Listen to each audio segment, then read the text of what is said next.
Gavaskar trophy പരമ്പരയിലെ മൂന്നാം ടെസ്റ്റിൽ ഇന്ത്യക്ക് മോശം തുടക്കം. കനത്ത മഴയും വെളിച്ചക്കുറവും മൂലം മൂന്നാം ദിവസത്തെ മത്സരം നേരത്തെ അവസാനിപ്പിച്ചു.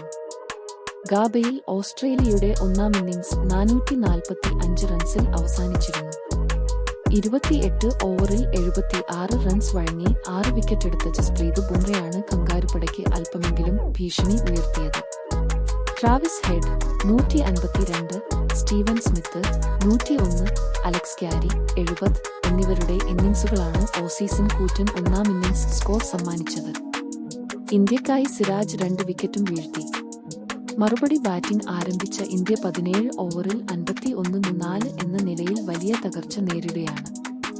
ഓസീസിന്റെ ഒന്നാം ഇന്നിംഗ്സിനേക്കാൾ 394 റൺസിന് പിന്നിലാണ് ഇന്ത്യയും